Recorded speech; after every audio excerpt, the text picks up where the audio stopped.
So I saw a clip yesterday. Sorry guys, I'm adjusting this really quick.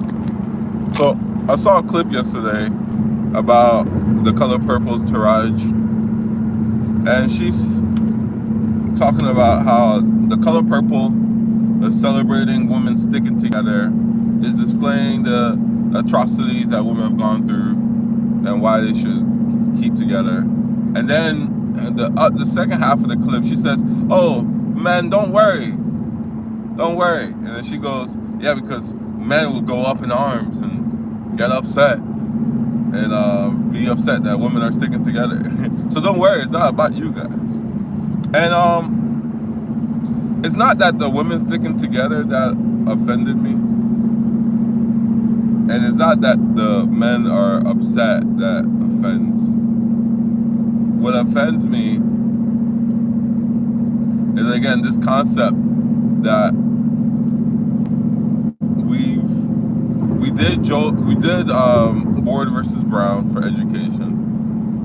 We did the I Have a Dream. We did the Ballot and the Bullet. We did the I Am the Greatest. We did all these things. The I Am Not Your Negro. And in 2024, we're talking about celebrating movies where you're showing your counterpart treating you poorly, because this is a movie that has basically no white people in it, and you're treating your counterpart as some guy that's victimizing you. After we've gone through all these things together, we had a common enemy, and now it's like there is no other common enemy. Instead of moving forward, right? Because the reason why we did Board versus Brown is so that we can be educated. Ruby Bridge is still alive, right? So now there should be no reason for equal education, equal pay. But no, instead of equal pay, now we're talking about, oh, women get paid less. If women get paid less, they would get hired more. However, in reality, women don't work as much as men. And their requirements, no matter how much money they make, is for a man to come take care of them. And these HR departments are really created for women. HR and a lot of these paperwork departments, the white collar jobs, were created for our women. Because when you go to blackdemographics.com and you look through the stats, 70% of women that do work are white collar, whereas for men it's split pretty even, actually. So, and like I said, these HRs are really created for women. So you're making the work environment hostile for you in the long term.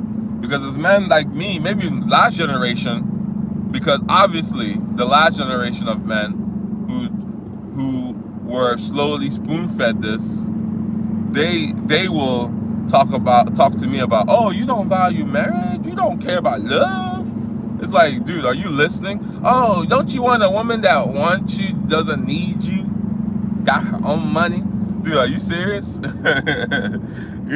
I'm approaching 30 now. I'm 28. I'm not a kid no more. I could have gone to war and died all these last 10 years. I could have been prosecuted as an adult for over 10 years now.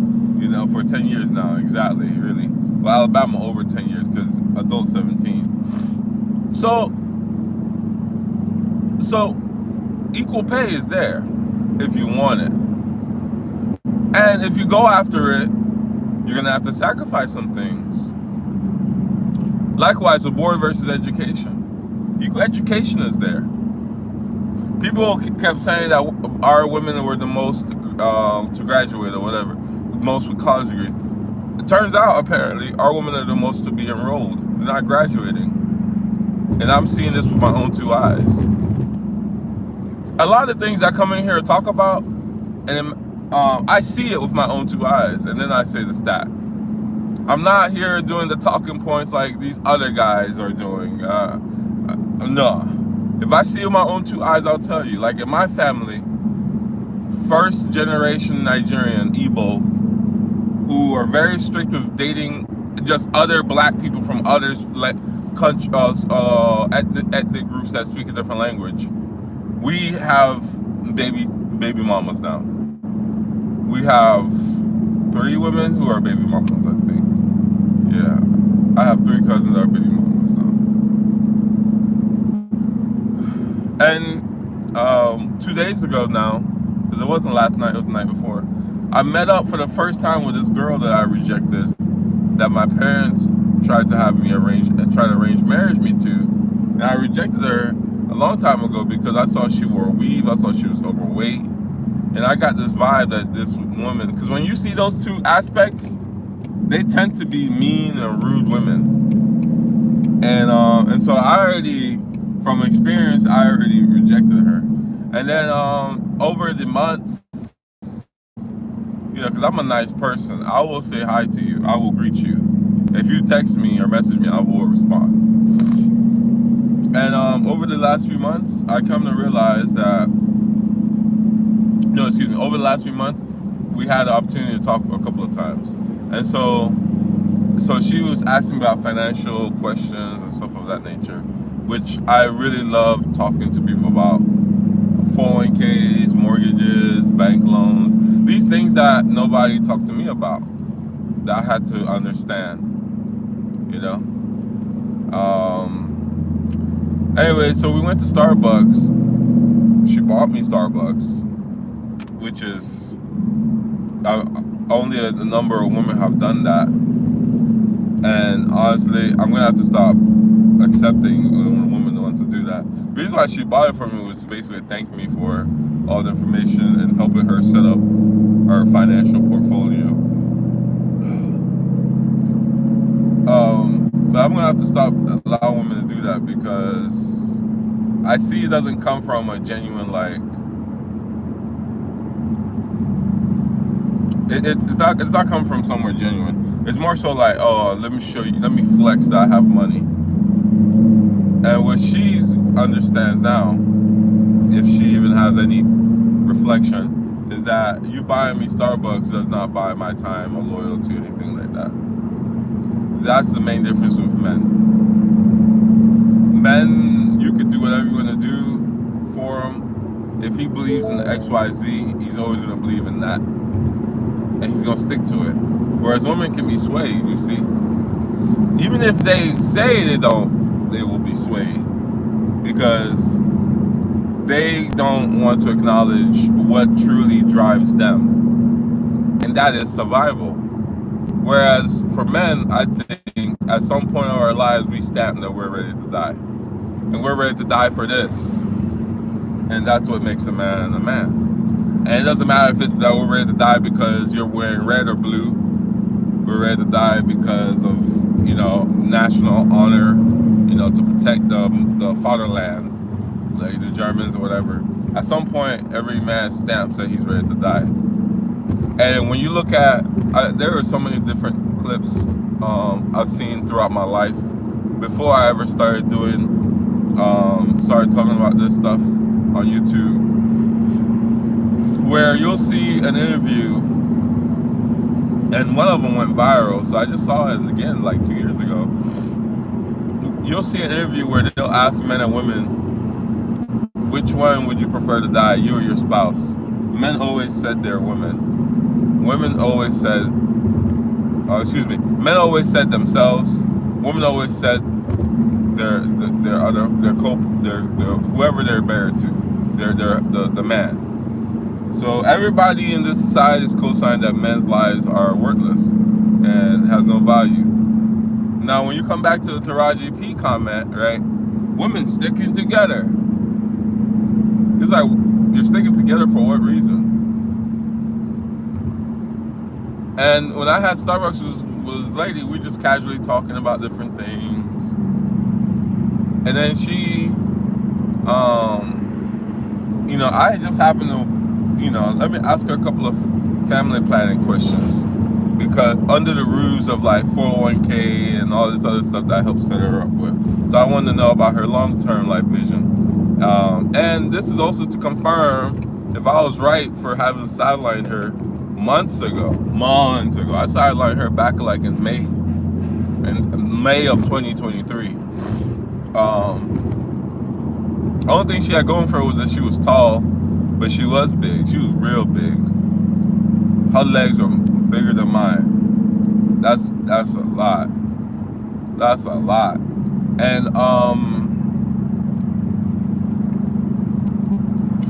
you know, and she was saying that she doesn't eat. She likes to eat. She likes to wait till 6 p.m. to eat. Right. Is that like the New Year, New Me thing? Because isn't it like the 12th or something of January? You've been practicing this for a week.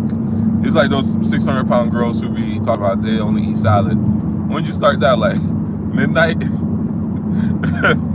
Anyways, so she says that so we're talking about different things, and we're talking about like how, okay, so what about family planning? She's talking about getting a nanny and all this stuff, because all these women only want to have one child. And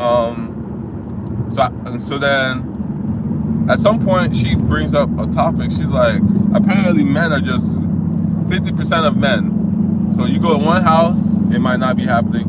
You go to the next house, it's happening. Apparently 50% of men are beating their women, their wives that they swore to protect and die for, take care of, look after. 50% of men are just beating them to a pulp. And as we're talking, every little moment of contention, she raises her voice. Her voice, majority of the time, was much higher than mine. In Starbucks, I kept my voice at room temperature. From time to time, I grimaced, like, because I was very annoyed. But I'd say room temperature. I kept it at, you know, like room level or whatever. and I was angry, honestly. I was very angry. I didn't. I more so showed concern. Yeah, I was like, wow, this is not good. It's like, seriously, you think, I don't know what happened. My live just closed. I'm not sure, but I'm gonna go ahead and I'll rewatch this video. I'll rewatch this video and reshoot it. But the last thing I want to talk about as I'm pulling up here is, this is one question I ask women, and no woman has ever answered it correctly. The one question I always ask women is this. At some point, right? I ask them, how many children do you want? And their answer is why it gives me a good indication that this woman either will never be married or never took marriage seriously. When they went to college, they looked up the requirements, the ACT scores, SAT, the GPA, the how many essays they need to write. They even knew the names of their professors per department. When they went to job, they did their resume, their CV, their LinkedIn. They were networking. You saw them in their little pretty skirt, blouse. They walk up to you, hey, how are you? Like that. And, hey, like my ex-girlfriend used to be. She was so cute. She used to be like, hey. Very cute woman. Very, very sweet and cute woman. I hope she's doing okay. So they do all that. Hey, you know. Then when it comes to marriage, it's like they're in the dark, like crickets. It's like they don't know anymore. They don't have any sense. So this is the question.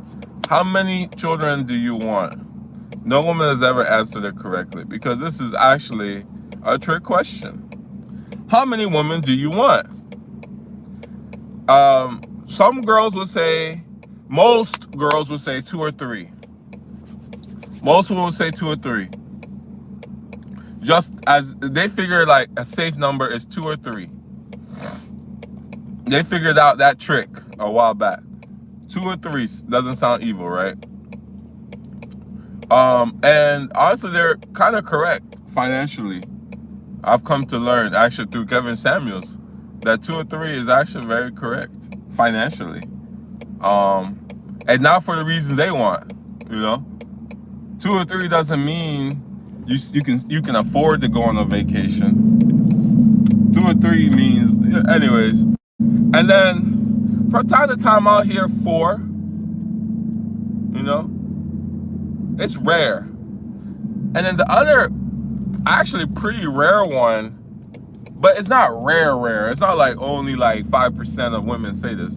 It's more like 30-something%. I would say like 60% of women say 2 or 3 in America. Then it's like a little percentage will say, like 25% will say 1. And those tend to be the women in their 30s or approaching 30.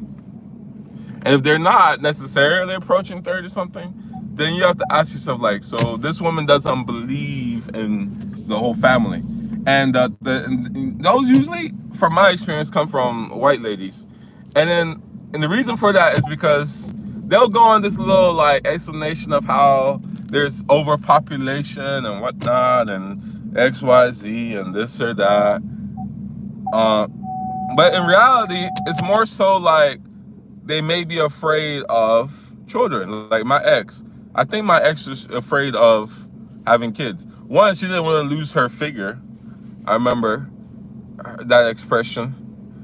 And then 2, I think she was actually afraid.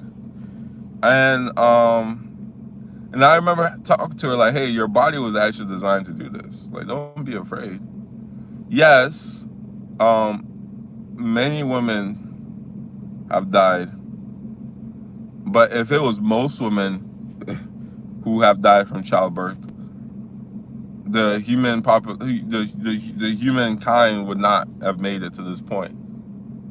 Yes, there is a certain percentage of women who do die every year, maybe every 5 minutes. But I'm sure more car accidents occur killing people than that. And that likelihood of you passing away has tremendously reduced because of scientific advancements. Not only can we tell you when you're going to be due, you know, sometimes we can try to get it out of you earlier. Then we have the cesarean section cesarean section invented in Egypt that helped Julius Caesar come to this world and do what he did. The other side of it would be like, especially the other side of it would, I would say a lot of people may pass away for a lot of women, because I wouldn't say women when I can and men when I can. I would say the reason why a lot of women may pass away would be like, you know, poor hygiene and taking care of them after the fact, you know, maybe infections. Anyways, so the correct answer for this, when you ask a woman, how many children would you like or do you want? Their correct answer should be as many as my husband would like. I know that sounds like trivial, right? But it's a very powerful and important thing. On one hand, the women who will disagree because they're like, oh, it's my body, it's my choice, it's what I will. It's if I don't want to have 15 kids, I don't want 15 kids. Because they think like that. They go to the far extreme. I want 10 kids. And then on the other hand, even if the man says that he doesn't want children, when that time gets to about 35, 37, and their body is saying last call, you'll come to find out that woman will go to a lot of measures to try to still force you to have a kid. And remember, in the U.S. marriage, if you have a kid outside of the relationship, outside of the marriage, excuse me, it still becomes the husband's child. And you've heard so many stories like, not Dr. Dre, like Dre, like Drake, where he put the hot sauce in the condom. You've heard stories about women going through the like literally, like with a UV light, try to look for specimens on the bed, and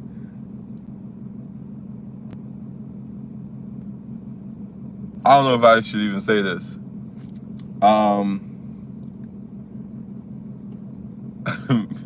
Me and my good friend back in the day, we were talking about this, and you know, like when you finish and it's on the stomach or something, he said that that he got to go wipe it, disinfect it, spray it with some Lysol, and he's because I'm sick, so I go in, and you got to put in, you got to, after you do the Lysol wipe, you need to do a Windex clean, because you don't want streaks.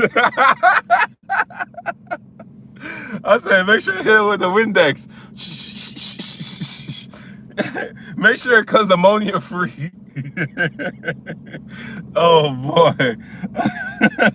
So anyway, because he doesn't want the girl, because he said, yeah, several times the girl go to the bathroom and she'll be like, oh, it's dripping or something. He's like, dripping sounds like a quantifiable amount that they could scoop up and do whatever they need to do.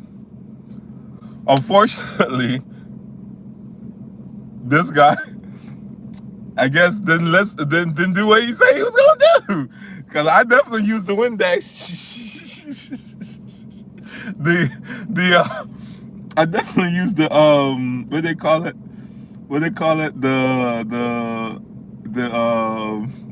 What's that? Pine coal or pine. I definitely use that. Swiffer everything. Because he got a baby, I don't got a baby, so.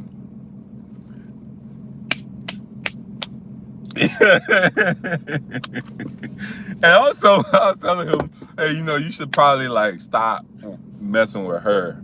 There are so many people here. Stop messing with her. He didn't listen.